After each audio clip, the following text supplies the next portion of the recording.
Oração Adventista, muito além do ensino. Estamos numa semana de oração que o tema é amor escrito com sangue.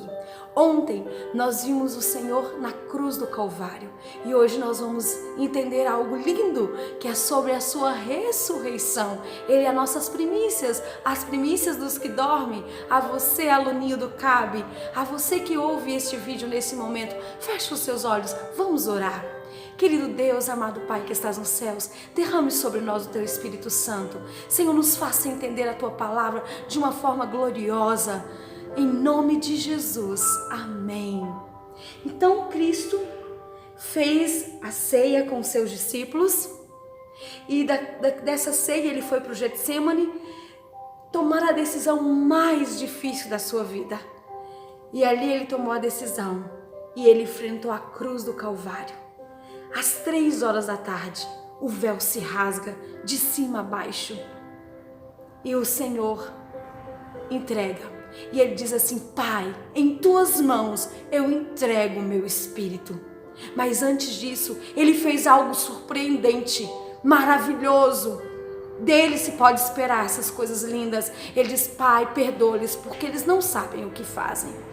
E ali, judeus não deixavam corpos em madeiro no dia de sábado, era abominação. E por isso Nicodemos e José de Arimateia conseguem o corpo dele, tirar o corpo dele dali.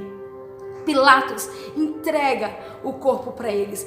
E Nicodemos então leva para o seu túmulo, ele e José de Arimateia. E aí o mestre então agora tinha um túmulo.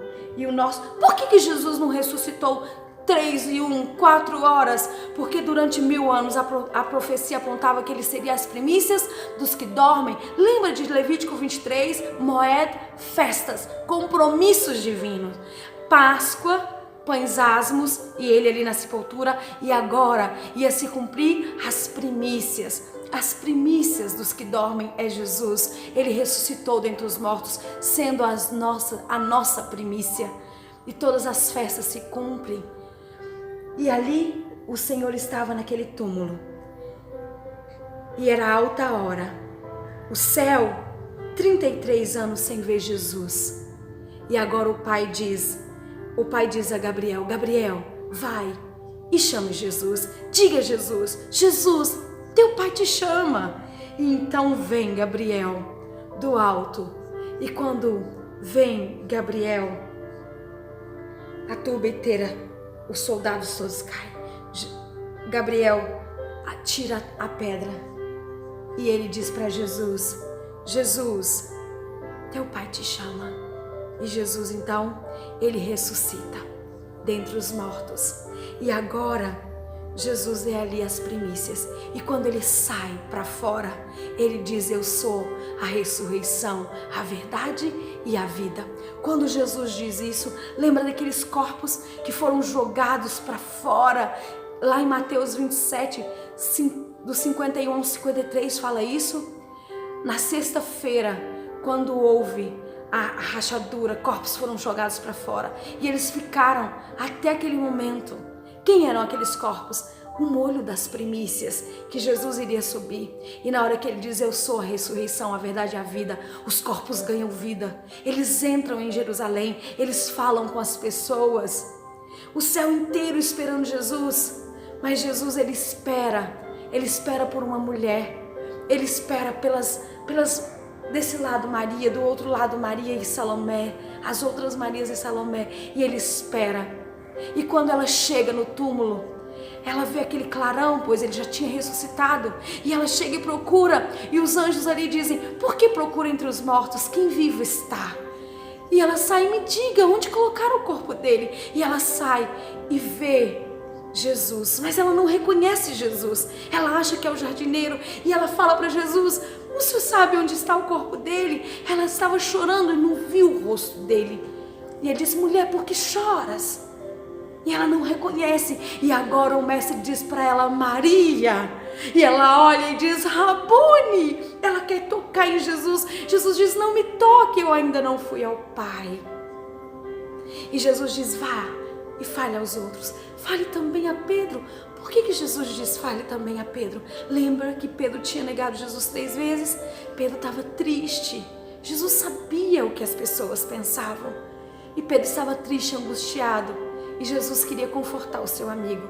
E ele diz: fale a Pedro, diga a Pedro que está tudo certo.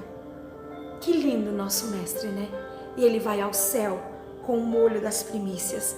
E quando Jesus chega ao céu, tem uma festa preparada. A mesa está até preparada até hoje. E 33 anos sem ver o céu, sem ver os anjos. Os anjos tinham feito um coro. Eles tinham feito uma música que está em Salmos 24. Diz que de um lado os anjos falavam uma parte, do outro os outros respondiam. Salmos 24, verso 7 diz assim: levantai, ó portas, as vossas cabeças, levantai, ó portais eternos, para que entre o Rei da Glória. E o outro lado perguntava: e quem é esse o Rei da Glória? E esse lado respondia: é o Senhor Todo-Poderoso, é o poderoso nas alturas. Leia o Salmo 24, do 7 até o final. E agora ele diz: quem é esse o Rei da Glória? É o Senhor dos Exércitos, é o Todo-Poderoso. Este é o Rei da Glória. Queridos, vocês acreditam que o céu não chora quando Jesus morre? O céu dá um brado de vitória. A ovelha perdida, a terra estava salva. Louvado seja Deus. A festa está preparada, mas Jesus diz: eu não posso celebrar. Faltam os meus filhos, faltam os alunos do CAB, faltam os meus filhos pelos quais eu morri, os meus filhos pelos quais me aceitam. E Jesus começou um ministério. Ele desceu aqui e ele focou os discípulos no batismo do Espírito Santo. O reino dele era espiritual. Ele queria que as pessoas o adorassem, não só nos templos, nas sinagogas, nos lugares consagrados, mas ele queria que você o adorasse em qualquer lugar, na sua casa. Este é o reino dele. Jesus te convida. Sabe como eu quero terminar essa semana de oração? Contando para você. Essa noite eu passei em oração. Estava com Deus. Deus falou comigo tremendamente. Eu ouvi de um pastor da Novo Tempo. Depois eu ouvi de um rabino. Num congresso de mulheres eu ouvi da Raquel Arraes, e ele mexeu muito comigo isso. Mas essa noite o Senhor me lembrou mais uma vez desse chamado. E ele nos chama hoje. Sabe, Jesus, ele veio e ele chamou rejeitados. Ele chamou discípulos que eram analfabetos. Ele chamou também Mateus, Levi Mateus, um cobrador de impostos, que era um homem culto, um homem inteligente. Mas Jesus, a maioria dos discípulos eram ali pescadores de homens. Não, eles eram pescadores de peixes. Como que vocês acham que Pedro largou aquela rede? Sabe, todo judeu, homem, sabia os 5 primeiros capítulos de cor, com 6 aninhos. E eles iam, o sonho de cada mãe é que os filhos fossem aceitos pelos rabinos. E os rabinos então faziam tipo um vestibular. E quando chegava ali, eles tinham que saber os 5 primeiros capítulos, as toledades da Bíblia. E Pedro, todos os discípulos passaram por esse momento, mas eles foram rejeitados. O rabino, quando chegava, ele ficava com os melhores, com os que eram eloquentes, com os que sabiam de cor, com os que sabiam arguir. Porém, agora, ele fazia então um vestibular.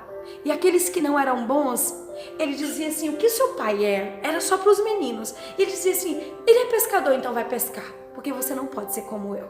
O que seu pai faz? Ah, meu pai é carpinteiro, então vai ser carpinteiro como seu pai.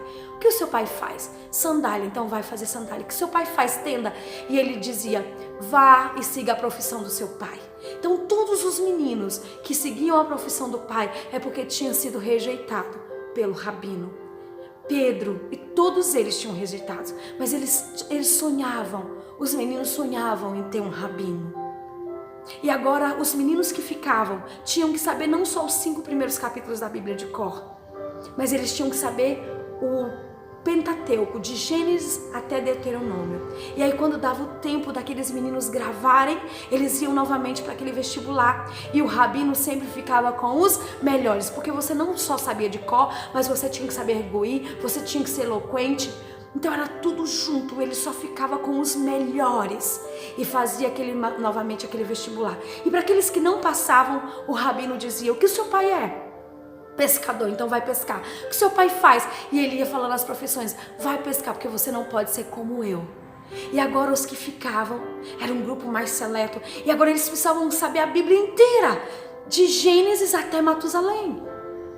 E ali, até Malaquias, desculpa. E eles tinham que saber todo o Velho Testamento. E agora eles tinham novamente aquela arguição. E quando eles tinham aquela arguição, o rabino, para os que eram os melhores, para os outros ele dizia: o que seu pai é? Pescador, então vai pescar. O que seu pai faz? Tenda, vai fazer tenda. Você não pode ser como eu. Mas os melhores, ele dizia para aqueles: a vocês eu digo, vem e segue-me. Vocês podem ser como eu. Agora Jesus, ele foi para pescadores, para homens simples, e Pedro estava ali pescando, tentando pagar os seus impostos. Ele ia ser preso. E André conheceu Jesus, falou para Pedro, mas Pedro ainda não entendia. E agora Jesus chega para Pedro e diz: Pedro, vem e segue-me. E Jesus faz ali um milagre da pesca. E Jesus diz para Pedro: vem e segue-me. Pedro larga aquelas redes. Por quê? Porque Jesus estava dizendo: vem e segue-me. Vem, você pode ser como eu. É isso que Jesus te diz hoje. O reino dele é espiritual. Ele está no céu intercedendo, sendo o nosso advogado, o nosso intercessor. Este é o papel de Jesus hoje. Ele foi o nosso substituto e agora ele é o nosso advogado fiel. E ele quer nos purificar. Permita que Jesus transforme a sua vida. Aluninho do Cabe. A Esther tem um tapetinho de oração. Não é, Esther? Uhum. O que você faz nesse tapetinho? Eu oro toda vez. Ora.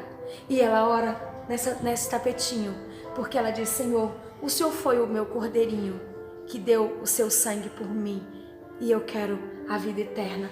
Logo, a Esther vai trocar esse arquinho da escola adventista pela coroa da vida. Assim eu creio. Assim eu creio.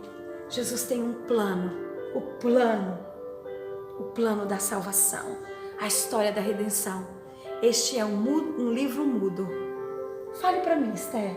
Aqui representa o ouro e o plano da redenção. Aqui veio um anjo mau, começou lá no céu. Ele veio aqui para a terra e trouxe o pecado. Daí Jesus veio e deu seu sangue por nós. E aqui eles nos purificam. E aqui a gente tem a esperança. A esperança da vida eterna. Esse lá está preparado para você. Isso é o que Deus tem preparado para todos aqueles que o adoram em espírito e em verdade, para aqueles que o aceitam. Que Deus te abençoe, que Deus te guarde, que você possa dizer: Senhor, eu te aceito. Me dá o céu, Pai. Me ajuda. Querido Deus, Senhor, neste momento, derrame as tuas bênçãos para cada um que está ouvindo esta mensagem. Senhor, sê com o Colégio Adventista de Belo Horizonte, com cada aluno, com cada professor, com cada orientador, com a direção da tua igreja. Em nome de Jesus, Pai. Amém.